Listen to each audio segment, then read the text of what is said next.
Oi, pessoal, eu sou a Rafa, sou CEO da Nu, sou mãe de gêmeas, Mel e Liz, mineira do interior, e estou investigando como que a indústria de alimentos pode gerar impacto positivo e, ao mesmo tempo, escalar. Oi, eu sou Mariana Weber, eu sou jornalista, escritora, fundadora da plataforma Caderno de Receitas e head de comunicação da Nu. Hoje a gente vai receber aqui a Ana Clara Rocha. A Ana é engenheira agrônoma, formada pela Exalc, que desde 2013 ela trabalha com sistemas alimentares regenerativos e vai contribuir muito aqui para o nosso papo. Obrigada por vir, Ana. Opa, me apresentando um pouquinho mais, oi para todas vocês. Eu sou engenheira agrônoma trabalhando com agricultura familiar desde 2013. Trabalhei na fazenda da Toca, Rizoma Agro, desde então. E trabalho como consultora também, vendo várias realidades, né, de produtores pequenos, médios, de larga escala. É muito legal conseguir olhar a perspectiva como um todo de como a produção de alimentos funciona. Bem-vinda, Ana. Obrigada. E a gente também recebe hoje Mari Ciotti. A Mari é chefe do restaurante Quinto, que foi eleito recentemente o melhor vegetariano de São Paulo. Bem-vinda, Mari. Obrigada, é um prazer estar aqui. Eu sou chefe de cozinha, cozinheira de coração, mãe de 3 filhos, uma entusiasta dos vegetais e uma revolucionária de alma.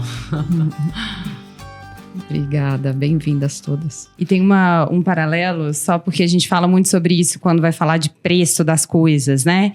E aí as pessoas falam, mas por que ele é tão caro? E a gente sempre fala, não, a pergunta não é porque ele é tão caro, é porque que os outros são tão baratos.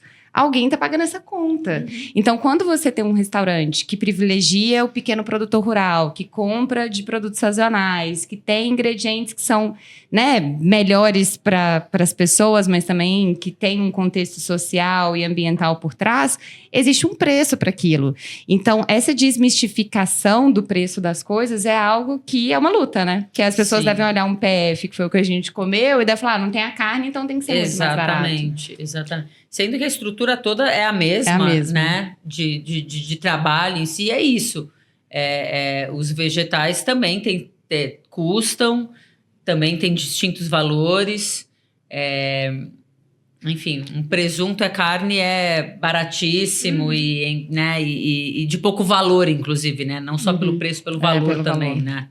Eu queria voltar um pouquinho, né, nesse equilíbrio da proteína animal e da proteína vegetal, dessa opção para quem tem de reduzir o consumo de proteína animal ou até cessar. Ana, dá para produzir proteína animal com baixo impacto ou mesmo regenerando o ecossistema? Assim, a gente tem que fazer essa opção ou a gente, entre proteína animal ou proteína vegetal, ou a gente poderia repensar a produção de proteína animal? Eu, há muitos anos atrás, fiz uma escolha pessoal do vegetarianismo. E hoje vejo que se em algum momento eu quiser repensar isso, eu acho que é totalmente possível. Porque minhas razões, elas foram muito na linha de um aspecto mais ambiental. Eu sempre vi a produção de carne sendo muito devastadora em vários aspectos, né? As áreas de produção são super extensivas, ou seja, não tem um manejo para que aquilo fique bastante eficiente, otimizado. Isso tem um deságio enorme ambientalmente falando. E tem também o fato de que, ambientalmente, a forma como é produzida hoje, ela gera paisagens que são muito distorcidas. São áreas imensas que vão ter uma paisagem muito parecida, que é um pasto degradado, e isso cria desconexão entre as partes de floresta, isso cria realmente um cenário de muita escassez, né? E aí, eu acho que uma coisa muito importante, que já eu vou chegar na resposta, é o conceito de análise de ciclo de vida, que eu acho que para alguns é mais familiar ou para outros nem tanto. A análise do ciclo de vida é um contexto que leva em conta desde os primeiros insumos para a produção até chegar no consumidor final, que vamos trazer aqui o exemplo da carne, né? Os insumos dos quais a gente está falando são desde os adubos, desde os agrotóxicos que são usados para fazer a produção da soja, do milho e dos outros insumos que são usados para raçoamento.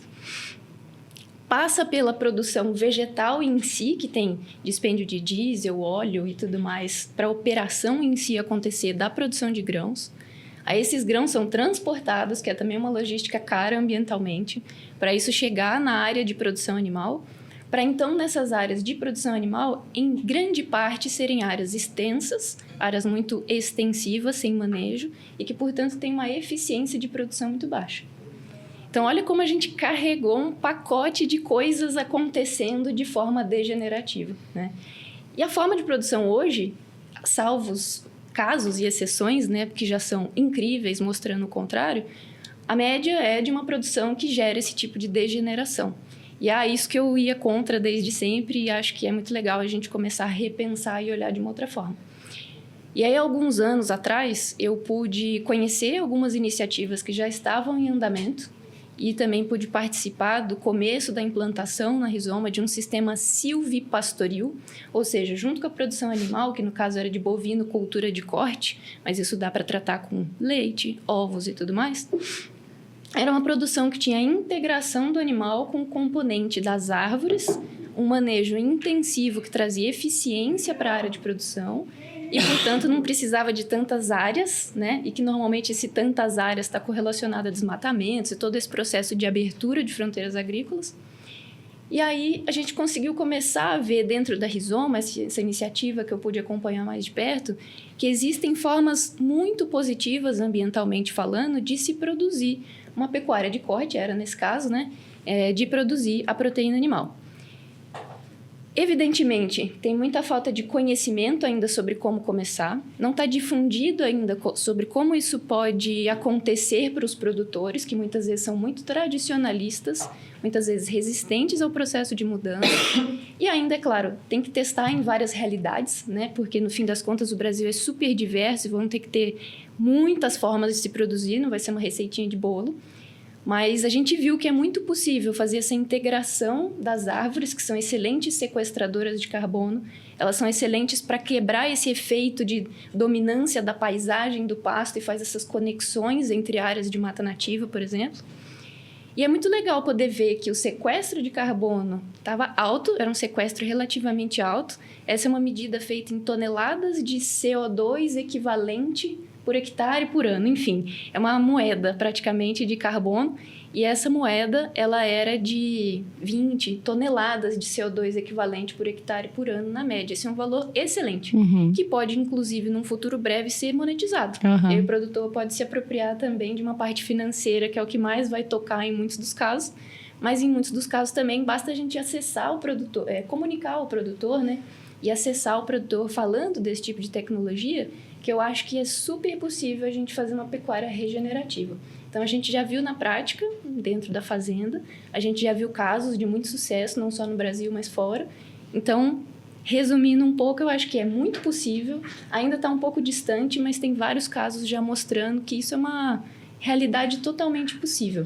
O animal é emissor por natureza, mas ele dentro de um sistema pode ser super positivo e fazer a função animal dentro do sistema, que isso é super importante para ciclar, fazer a rodinha rodar, né? Ele é produtor de adubo porque ele faz o esterco, e o esterco é muito útil para usar na produção agrícola e por aí vai, né? Ele pode ciclar muito bem o sistema. Assertivo e saudável do que eventualmente a gente tentar emplacar um sistema caríssimo, totalmente diferente do que ele já está habituado a fazer e que para ele vai ser um baque em várias instâncias. Vamos começar aos poucos e tentar fazer esse tipo de capacitação sobre como fazer, vamos chamar de, na excelência, uma pecuária convencional.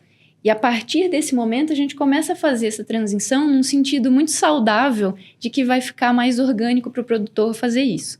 É fácil fazer com o tipo de margem que o produtor normalmente tem? Não.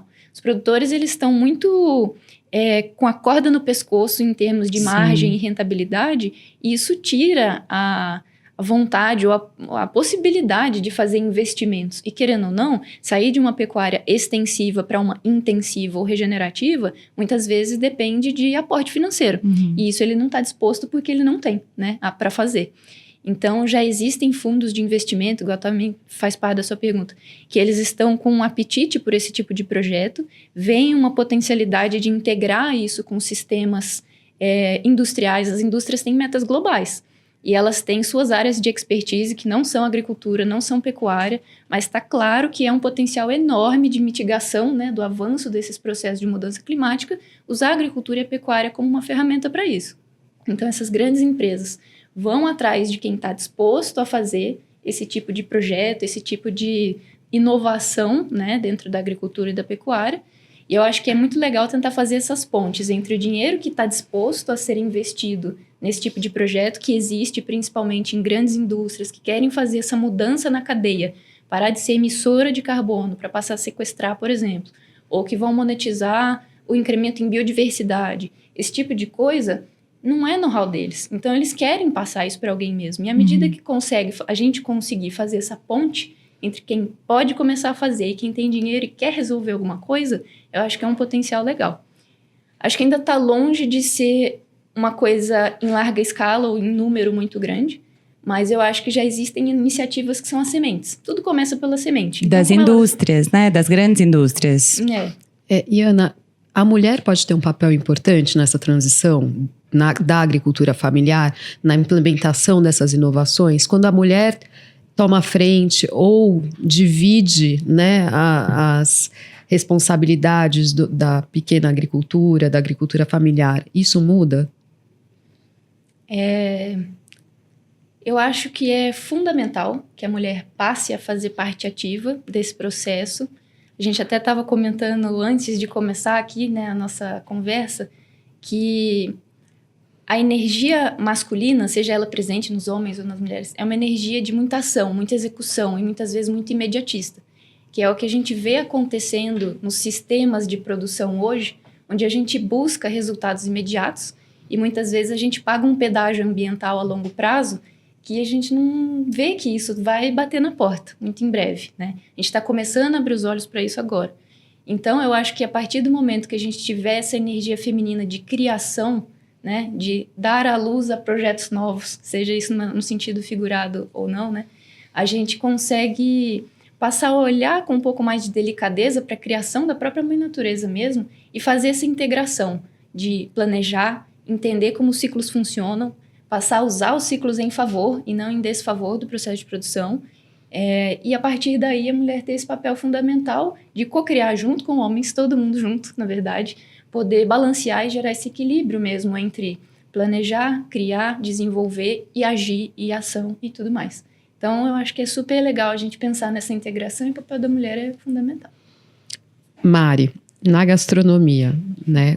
Isso tudo que a Ana estava falando me levou a pensar também sobre os tradicionalismos da gastronomia, digamos, como a gente pensar em atrair um cliente, por exemplo, com um bifão, soltando ali seu sumo, pode ser mais fácil do que você atrair com um vegetal muito bem preparado, de um jeito surpreendente. Então, como é que a gente faz essa transição na gastronomia também? E eu queria saber se é um desafio para você, né? Se isso te instiga. Eu quero criar pratos tão atraentes quanto usando vegetais. Me instiga muito, esse é um pilar muito forte nosso. Há tempos atrás teve aquele boom das carnes vegetais, né? E foi um momento, inclusive, que a indústria muito procurou a gente, enquanto estabelecimento, para apresentar, né, ao comensal, assim. E a gente sempre negou, porque eu sempre falei, eu quero que as pessoas comam brócolis, não porque ele se transformou numa salsicha, mas porque o brócolis está lindo e o brócolis em si é maravilhoso. Então, a gente nunca quis apresentar os vegetais num outro formato que não fosse eles pelo que eles são. Mas aí que está a técnica empregada, né? A gente tem várias técnicas para trazer o melhor de cada vegetal. E são inúmeras, assim, no restaurante, por exemplo, a gente tem um forno super potente, é um forno que vai a 500 graus, a lenha, então que ele traz características de defumado, ele traz o fogo dentro da construção de sabor dos nossos pratos. Então, a minha escolha em ter seguido numa gastronomia de vegetais foi exatamente porque eu entendia que os vegetais poderiam ser muito melhor apresentados do que até então eu via eles sendo como na maioria dos lugares, assim, né? O Quinto tem 7 anos, nesse tempo mudou muito, não só o comportamento do comensal, mas as possibilidades que são oferecidas também. Então, eu acho que faz parte do trabalho do chefe de cozinha, né? A gente traduzir não só tendências, como ideias, como posicionamentos, enfim, enquanto, né, parte atuante aí da alimentação, a gente faz parte do ciclo antes de chegar ao cliente final, né? Então, como a gente apresenta é muito importante. Eu acho que esse é um link muito forte entre o produtor ou a indústria, né? O chefe de cozinha tem esse papel de pegar o que está ali, transforma isso e apresenta ao comensal. Então, acho que faz parte do nosso papel manter-se intrigado em fazer isso da melhor forma possível. Eu fiquei muito curiosa com você falando sobre a apresentação. Eu imagino que vocês, né, devem ter provado todos os tipos de plant-based possíveis, né? Desde carne a salsichas a quibes. Sim. Porque veio um boom, né? Em 2021, ali, Isso. né? 2022. Mas você já estava com restaurante antes, né? Já estava com restaurante antes. Eu fiquei curiosa para saber se você em algum momento se perguntou: putz, será que eu deveria estar fazendo um hambúrguer com textura e que parece animal? Nunca, nunca. A gente sempre, assim... Nunca. A gente sempre teve muito claro, assim, pra mim era isso. A gente tem um hambúrguer, mas é um hambúrguer feito de cogumelo. Eu não tô focando nos vegetais para que eles pareçam carne. Até porque eu acho que tanto isso não é exatamente o grande motivo, que a gente já percebe uma certa decadência nessa ideia da carne vegetal, né? Ela veio como um boom e já não fixou, porque não é sobre isso. Então, para mim, isso sempre foi muito claro. A gente sempre negou. Teve uma época que tiveram até propostas infladas, propostas com grana, e eu sempre tive muita clareza, assim. Não é isso que a gente está fazendo, não é isso que eu quero fazer e não é essa a gastronomia que eu pretendo apresentar. Nossa, eu fico muito inspirada, porque eu posso imaginar como isso foi forte para você, porque esse movimento veio muito forte, com propostas Sim. muito audaciosas, né, envolvendo dinheiro, envolvendo status, Sim. envolvendo projeções. E para mim, quando a gente fala de um olhar feminino, ele passa muito por ser fiel ao propósito. E ser fiel ao que você acredita. Às vezes, Sim. a resposta ali, naquele momento que estava tão inflado do plant-based, podia ser outra, né? Se você fosse, talvez, menos atento e forte, né? Atenta Sim. e forte, talvez você teria cedido. E ponderar, né? Um pouco do imediatismo, né? Ponderar, assim. Primeiro que a gente vai vivendo e vai tendo, acho que uma casca mais dura, assim, para tendências, né? Assim, quando você tem mais tempo de vida ou de vivência, você sabe que tem ondas que vêm e vão. Então, vem uma onda muito forte, você já não se impacta por ela tão, né? E porque quando a gente, de fato, se interessa pelo que a gente come, pela alimentação, enquanto algo primordial na qualidade de vida mesmo, nossa e do mundo, a gente olha um rótulo e sabe, né, assim, que dali não, né, não, no fim é uma proposta que parece boa, né, a intenção até é boa, mas se você acaba tendo, de novo, um produto industrializado com os mesmos problemas que sempre tiveram, às vezes até mais, né, porque você precisa passar por muito mais transformações para chegar num produto final, assim. Então, eu acho que é ter essa clareza e entender a alimentação como parte fundamental de todo o ciclo. Ana, você que trabalha com produção de alimentos, assim, como é que você vê essa onda desse plant-based, né, que é de alimentos feitos com muitos ingredientes que emulam, né, que querem parecer a proteína animal? Como é que você vê isso do ponto de vista da produção? Do ponto de vista de consumidora, eu sempre achei também uma tristeza a gente ficar pensando em ter que tentar imitar a carne, e também sempre fui a favor de eles, vegetais, serem protagonistas das refeições. Eu passei por uma fase onde eu só tirei a carne e eu não tinha outras formas de suplementar, então foi uma fase um pouco menos rica, alimentarmente falando, mas a gente começa a entender as possibilidades que surgem, né? Assim como na produção agrícola também, a gente começa a entender que a gente está muito baseado numa matriz alimentar restrita, pequena. E aí a gente foi começando a fazer isso em função de simplicidade na produção. A gente queria ir para culturas que tivessem alta eficiência produtiva, começou a fazer melhoramento genético nessas espécies para que elas produzissem cada vez mais. Me refiro aqui soja, milho, algodão, cana. Tudo isso foi sendo tão melhorado que a gente foi focando as nossas energias enquanto sistema produtivo para fazer bem feito essas culturas, vamos chamar assim, e a gente foi simplificando. Simplificar é uma redução para nós enquanto consumo, é uma redução enquanto biodiversidade, pensando nos sistemas produtivos, então é só um deságio, né? E a matriz proteica, ela pode ser muito mais... tem uma frase que é até um pouco esquisita, ela pode ser mais lenhosa. A gente pode, ao invés de depender de cultivos anuais e da produção primária de proteína para gerar a produção secundária, que é a carne, a gente pode usar muitas árvores que existem nos nossos biomas como grandes fornecedoras de proteína. Os guaranis, por exemplo, eles faziam a movimentação e o caminhamento deles ao longo dos anos plantando árvores que eles sabiam que eram muito ricas, né? Não tinha uma nutricionista para falar isso aqui tem muita proteína, vai lá. Mas, ao mesmo tempo, eles já tinham esse conhecimento mais ancestral de que eles poderiam fazer, ao longo do caminhamento deles, plantios de árvores, e essas árvores iam ser, toda vez que eles estivessem fazendo o processo migratório, né, de um lugar a outro, a fonte de proteína. E é uma proteína perene.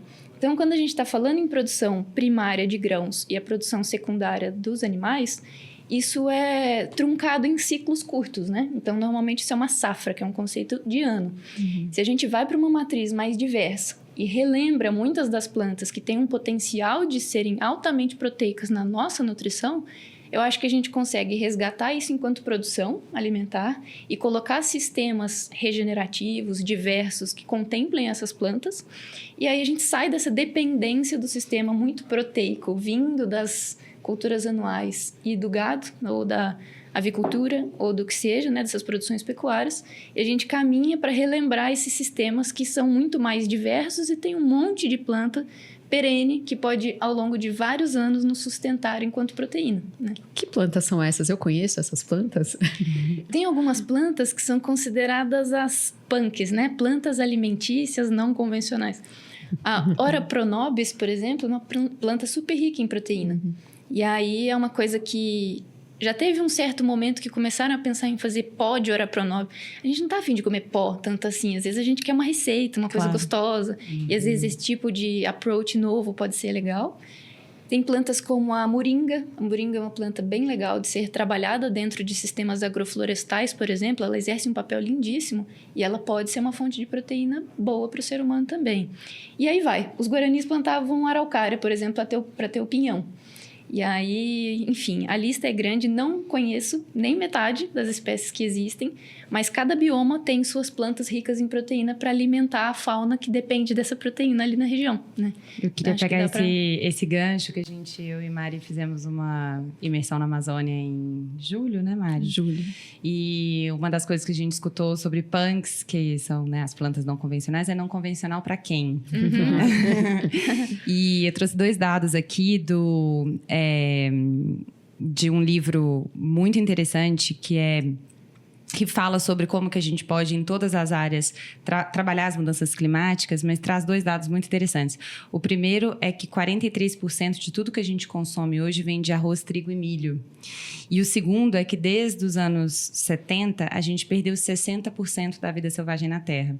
E aí o que me traz, você falando sobre essas plantas e sobre outras alternativas, que a Mari perguntou, eu conheço? Com certeza você conhece, Mari. Porque a gente fala que a Mari tá no zeitgeist. Ela conhece coisas que muita gente não conhece. Mas fato é que a gente não está tendo esse acesso, né? A gente fala aqui como porta-vozes da indústria e do papel da indústria de pegar esses ingredientes que são nossos, dos biomas locais, né? E não trazer coisas de fora, e não inventar moda com coisas de fora, e produzir a partir daí. E aí eu também queria trazer uma pergunta para as duas, né? O que vocês veem, ou quais são os ingredientes que vocês veem que são subestimados e que poderiam estar ocupando mais as gôndolas de supermercado, e que a indústria podia estar se apropriando mais, e que a gente poderia, através desse consumo, puxar uma cadeia muito virtuosa, porque já dá aqui no Brasil e a gente talvez não está valorizando, né? Quer falar? Pensa em algo já? Eu tô pensando, mas pode começar, Ana, porque acho que Tá. você vai ter talvez como indústria, como produção, uma percepção até mais apurada que a minha. Acho que complementares, né? Talvez pelo lado da produção primária, vou trazer um conceito e aí a gente vai aplicar ele para essa pergunta. Quando a gente faz uma perturbação numa mata, a gente limpou, vamos dizer, essa área de mata e ela ficou só no solo, exposto. As primeiras plantas que começam a vir são as plantas chamadas de placenta. São um estágio sucessional, ou seja, ao longo do tempo ele vai evoluindo e o começo é a placenta. Como a gente passou por um processo de agricultura onde a gente perturbava muito para produzir, a gente começou a fundamentar nossa alimentação nas placentas, porque assim que a gente desmatava ou fazia um processo de perturbação, a gente precisava produzir o quê? Quem dava naquele momento. E eram as placentas. Quem são placentas? Alface, tomate, abacaxi, quiabo. Tudo isso que a gente consome das hortaliças mais comumente faladas. A partir do momento que a gente sai do estágio de placenta, essas plantas começaram a devolver a saúde do solo e do sistema, a gente vai para outras espécies que são secundárias e clímax, né? E as clímax são já quase uma reestruturação da mata original. Se a gente for pensar em como começar essa mudança, eu começaria por repensar quem são as placentas. Porque a gente fundamentou em placentas que não necessariamente e quase nunca são do nosso bioma. Nossa. Então a gente tem muita coisa vinda de fora. O tomate está caríssimo e que é óbvio que ele vai estar caro. Porque ele é produzido fora da época dele, muita parte do ano, porque ele é muito específico de uma época e a gente quer comer tomate todo dia. E ao mesmo tempo, a pressão por fazer fora da época gera muito ataque de praga, doença, necessidade de aporte enorme de adubação. Então a gente vai carregando um custo de produção e um ônus para produzir muito grande. Por um paladar viciado do consumidor, né? Eu acho que no fim do dia é o consumidor que está puxando tudo isso, né? Então passa por um processo de educação, reeducação desse consumidor, né? A gente está puxando, porque também é o que é apresentado para ele. Isso, né? É interessante falar isso, ciclo, porque né? você para pensar isso, como que foi estabelecido que que essas verduras, esses vegetais são os mais consumidos? Tá aí a resposta, né? Assim, também a gente vai criando paladar a partir daquilo que é oferecido. É só ver criança, né? O processo de uma criança em introdução alimentar e depois, enfim, como ela vai desenvolvendo, claro, né? Tem a criança muitas vezes rejeita, enfim, mas vai muito do que te é oferecido em casa, né? E acho que o cliente acaba sendo consumidor, acaba sendo uma resposta a isso, assim.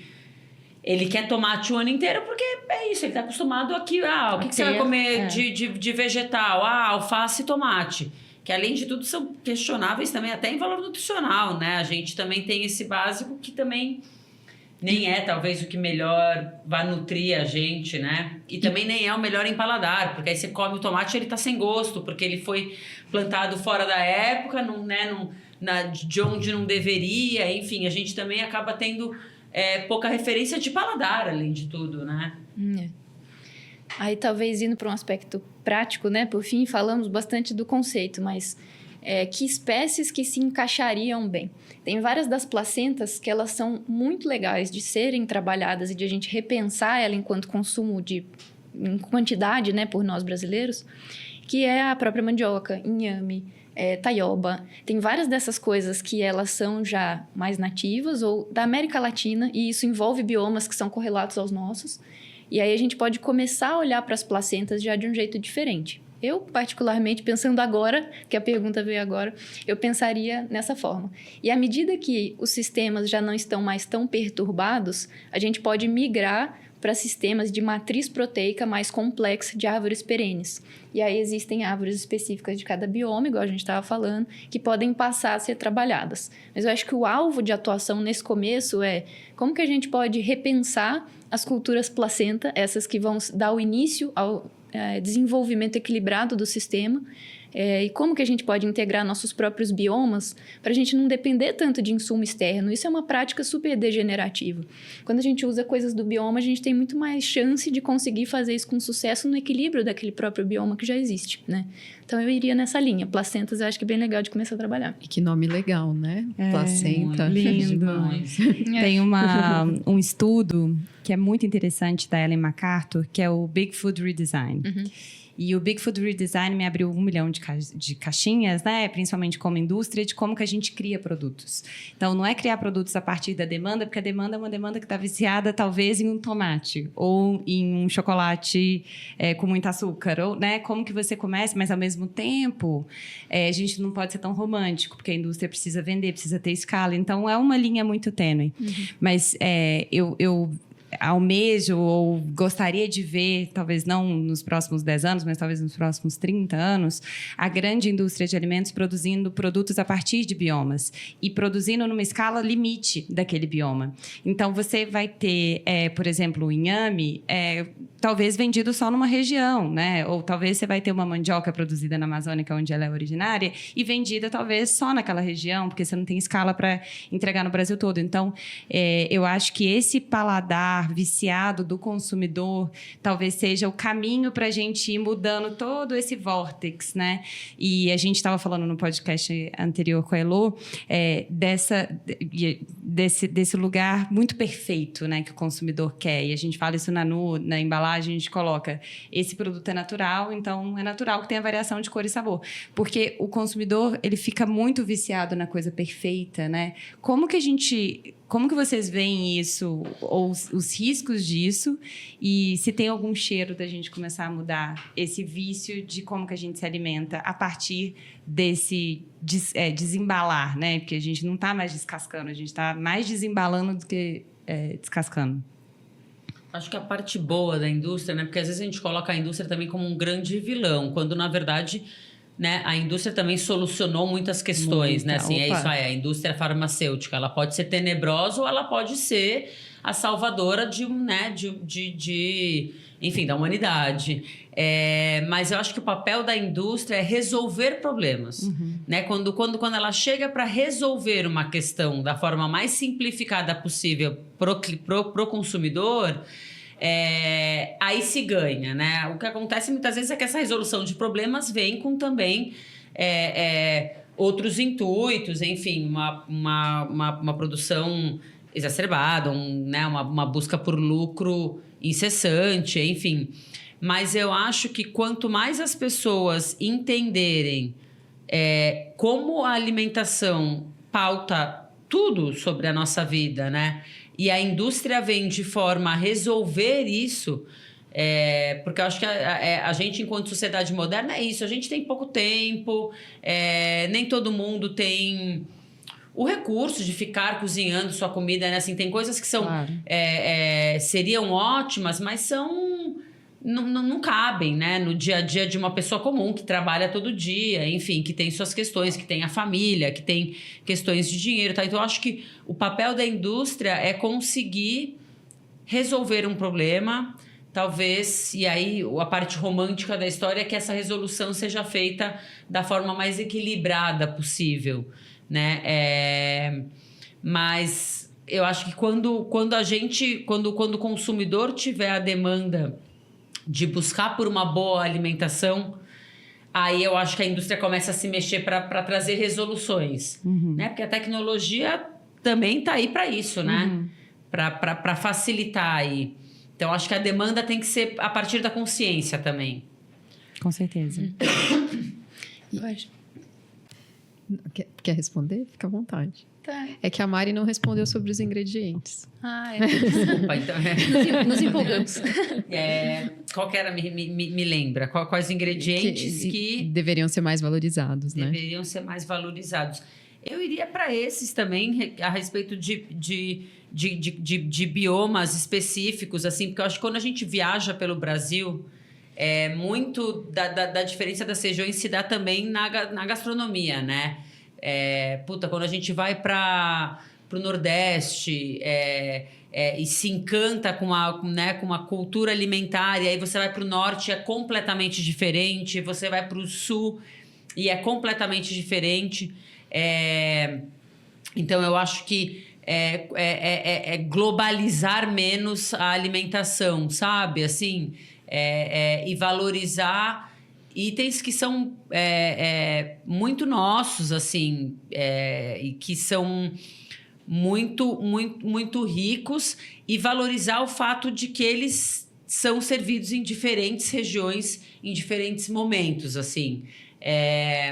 Mas eu acho que você deu um exemplo da taioba, por exemplo, que ela pode ser transformada em tanta coisa, desde uma massa até um pó, até um snack desidratado, que muitas vezes você para pensar e fala, pô, no fundo é isso, a indústria só não está fazendo porque não dá lucro, porque existiriam muitas possibilidades dentro de insumos que a gente já tem, mas que eu acho que o pênalti, acho que não é o ingrediente em si que poderia ser usado, é o quanto as pessoas estão dispostas a comer outras coisas além do básico, além da alface e do tomate. Me vem muito à cabeça o peixe, né? Já que a gente está falando de proteína animal e proteína vegetal, essa questão, se isso já é bastante evidente nos vegetais, também é no consumo disseminado de salmão, né? A gente já conversou uma vez com a Thelma Shiraishi, do Aizome,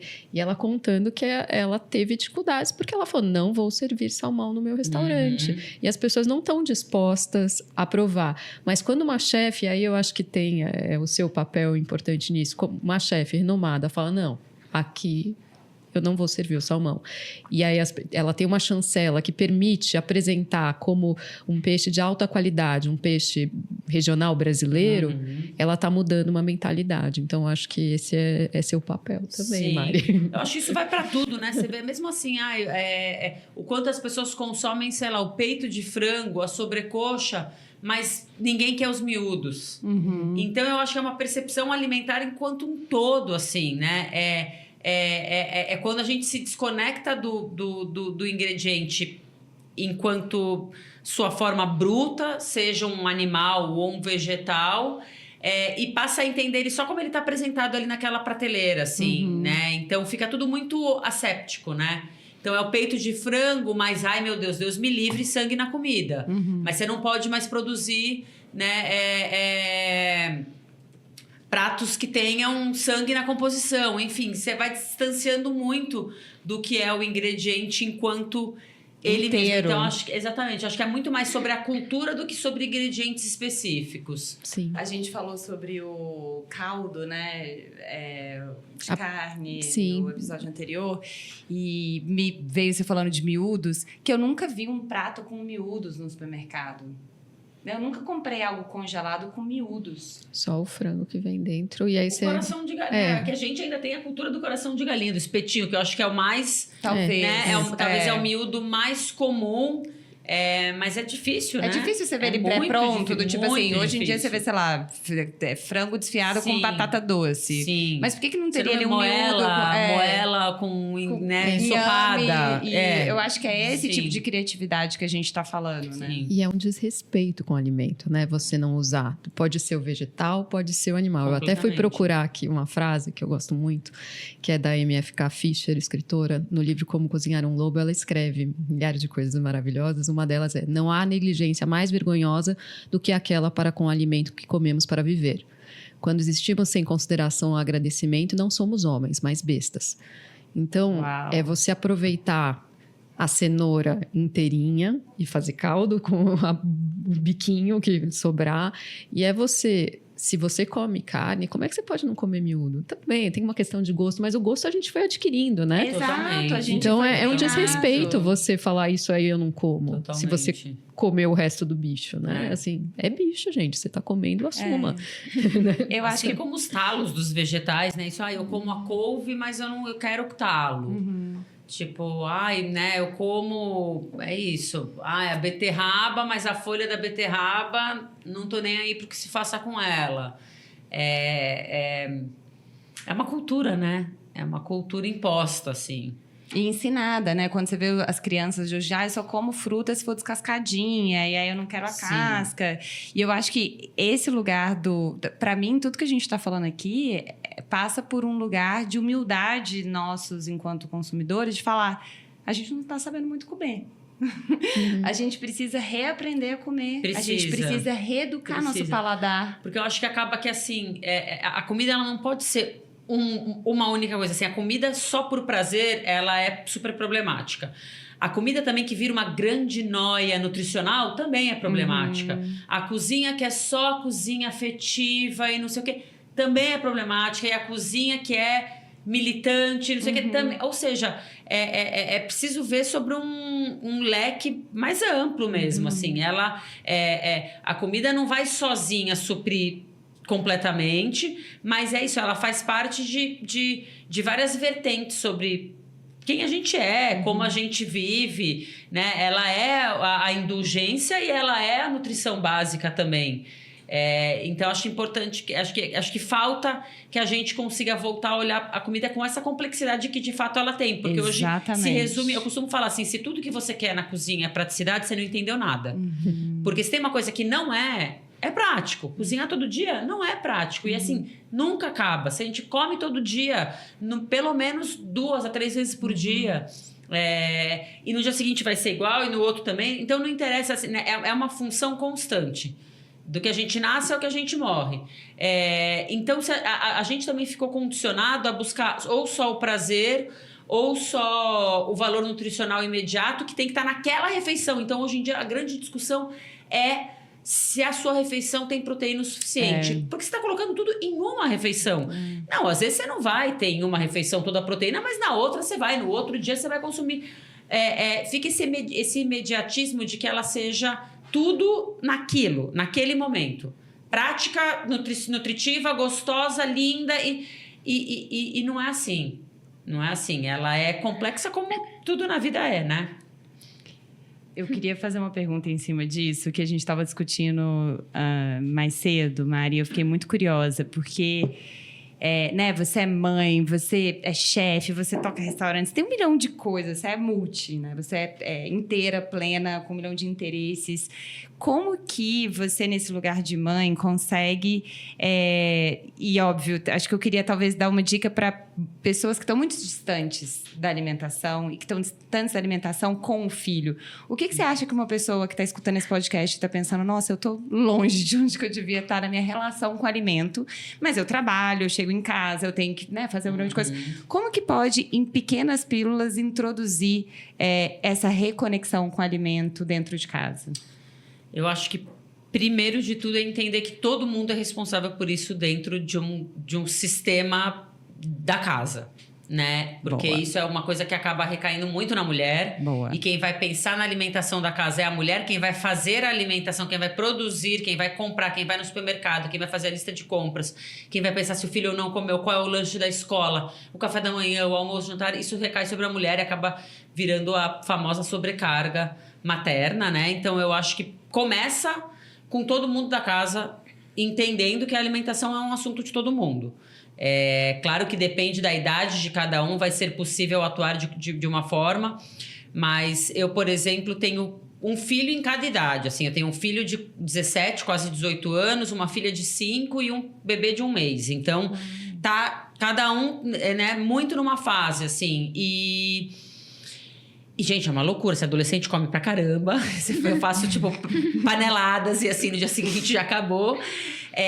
Então, se não tem todo mundo participando ativamente de todo o processo da alimentação na casa, que inclui inclusive a louça, né? E que inclui as suas crianças, então, também. Isso, exatamente. Não tem como. Ou você vai pagar para ter alguém fazendo, ou todo mundo precisa fazer um pouco, porque senão alguém vai estar absolutamente sobrecarregado. Então, meu marido é um adulto absolutamente funcional e absolutamente capaz, desde a compra do supermercado, que ele não precisa me perguntar nada para saber o que precisa em casa, ele sabe ir olhar, ele sabe qual é o nosso comportamento alimentar, ele sabe o que precisa e ele atua tanto quanto eu nisso. Então, enquanto os 2 adultos da casa, a gente tem essa responsabilidade igual, eu diria que ele até mais.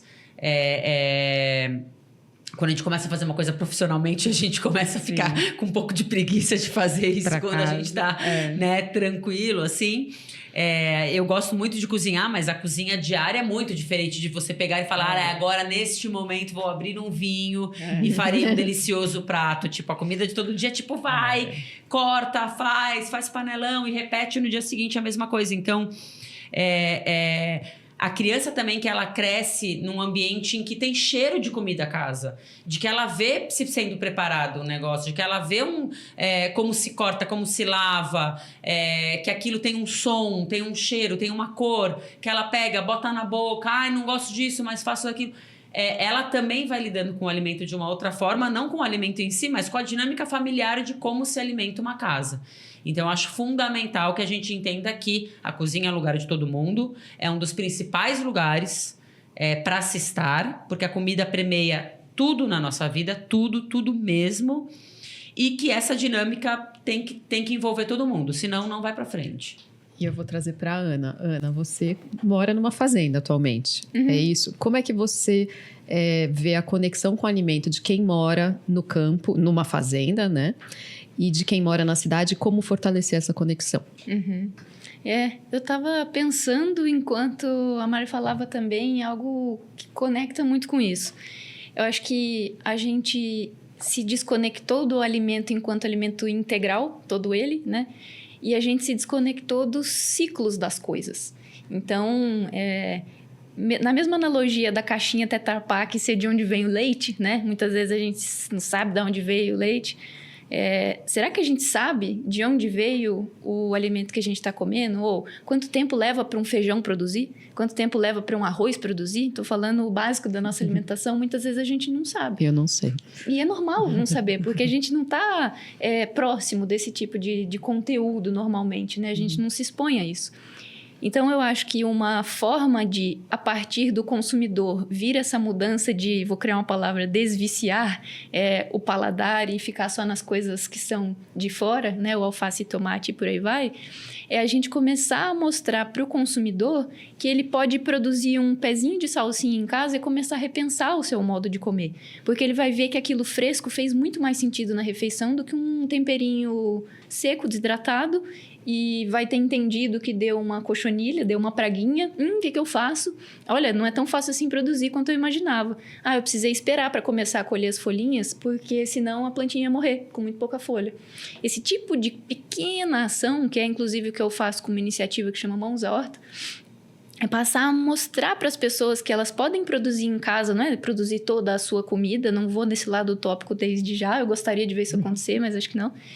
Não é tão cedo que isso acontece, mas é começar a dar essas cápsulas, esse cheirinho de que a pessoa pode produzir alguma coisinha e se reconectar com os ciclos. E eu sinto que as pessoas que estão na fazenda, seja por trabalharem com ciclos agrícolas ou porque já tem esse hábito e já é tradicional nas famílias de produzir alguns dos seus próprios alimentos, as pessoas estão mais vinculadas e mais conectadas com esse tipo de coisa. Então, passam a entender as dificuldades, sabem que as coisas levam tempo para produzir, sabem da sazonalidade que as coisas naturalmente têm.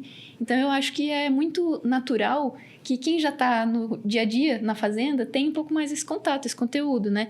E quem está de fora disso, vendo o alimento já embalado, descascado e pronto para colocar na panela, está desconectado disso, mas é possível começar a fazer essa reconexão. Vai ter uma frente que vai ser de aprender a fazer a própria horta em casa, vai ter uma frente que come isso aqui, vê como é gostoso, e a pessoa passa a ter um jeito de repensar a sua alimentação, e por aí vai. Eu acho que é possível a gente tentar atuar em várias frentes ao mesmo tempo, porque todas elas estão viciadas num sistema específico das coisas acontecerem, né?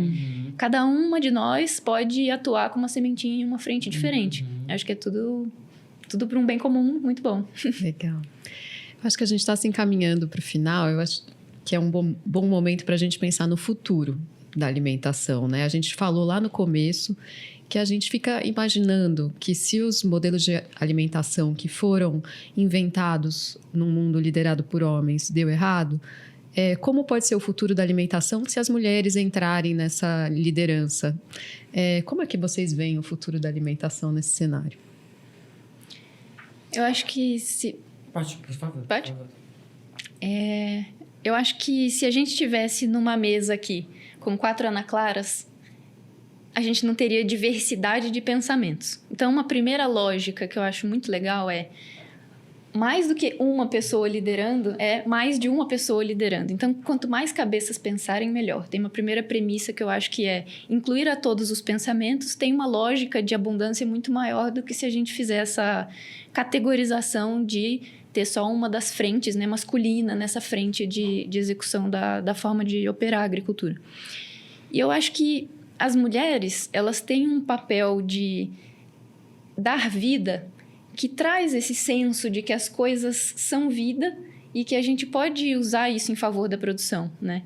Então, olhando pela ótica agrícola, e quero te ouvir numa ótica até de mãe e de realmente quem está na ponta final com o consumidor, normalmente o produtor agrícola não tem essa conexão com o consumidor, né? Está muito mais na produção, fechado nisso, e é nisso que eu estou me apegando um pouco para falar minha resposta.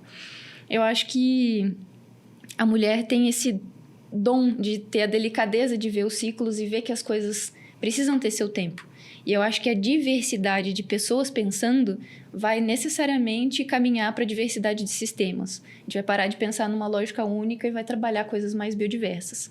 Então, vejo com uma ótica muito positiva a gente reincluir a mulher como parte... Até voltando no assunto dos indígenas, né, que eu falei da dispersão de proteína. Eles tinham já uma divisão de quem fazia o quê. E quem plantava eram as mulheres, originalmente. E aí tinha toda uma parte mais de fora da tribo que era feita pelos homens e tal, mas o plantio, as coisas agrícolas, os cultivos, eles eram essencialmente femininos. E eu acho que talvez a gente possa resgatar um pouco isso. Por que eles faziam isso? Muito provavelmente existia um dom criativo e de criação muito poderoso nas mulheres, que eu acho que é bem legal a gente tentar repensar. Eu ia falar muito disso, da capacidade feminina de nutrir. Eu acho que está muito... Hoje é difícil, né, a gente também simplificar o ser mulher com frases feitas, enfim, mas eu acho que existe uma característica inerente à mulher que faz parte do funcionamento do corpo dela, independente se a mulher vai ser mãe ou não, mas eu acho que faz parte da nossa composição física, inclusive essa capacidade de nutrir através, né, do nosso corpo, assim. Então, eu entendo que a mulher, em toda a ação dela, tem essa especificidade em criar, em gerar vida a partir de si.